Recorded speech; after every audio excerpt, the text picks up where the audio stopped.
empire of terror. Agents running the governments of the world. This is a message for you. The Emperor will be pleased of our great work, our third wave.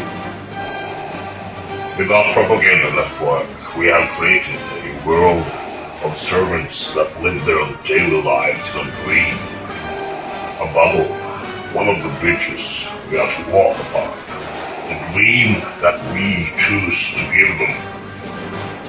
First, there was speech. Then we embraced literacy, and when our herd was ready, we gave them fantasy stories so they were more easily domesticated.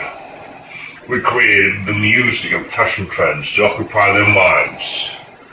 And after this most successful domestication, the servants were ready for the radio, allowing us to reach larger herds for programming and domestication. TV was the most useful to plant needs in the minds and making reading unpopular. That is, unless the need for certain literature is planted. Constantly feeding the servants with fake realities to confuse them from ever understanding what is really going on with our agenda. The world government have done an excellent job in the first phases of our agenda, and over the last 10 years we have progressed faster than scheduled. We see how the US stood firm as a great compass, how Hollywood have molded the global cultural mind, making people enjoy the bad and negative sides of living in crowded space, making it trendy. Confusing and programming the servants' minds while we always progress with our master plan. Our great work. Our great work would never be possible without Sith agents like H.G. Wells, that was charged by a Sith Queen and King of London at the time to propagandize the Dark Force.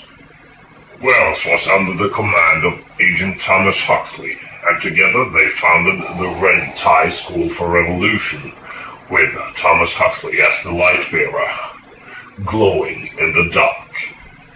We ordered them to hire more propagandist authors and to train them, and this is how we manifested the idea of bringing in globalism, a new world order.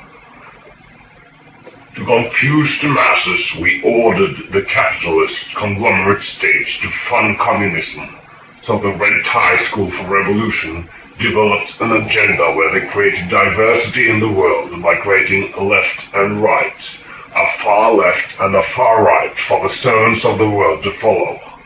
Of course, without knowledge on why we created them. 70 years after this group was founded, it was time to phase out one of these creations, the dictatorship of the proletariat.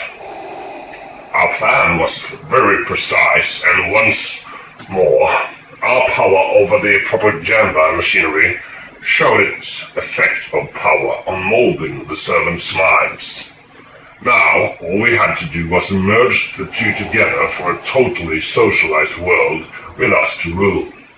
A new world order, a scientific dictatorship run by our experts, our non-governmental groups, and our panels of bureaucrats. We ordered them to name it the Third Way.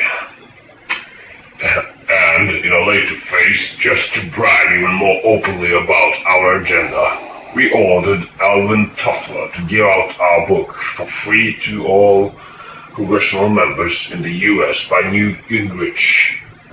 And we called it the Third Wave. Systems. You see, we always give the public their heroes.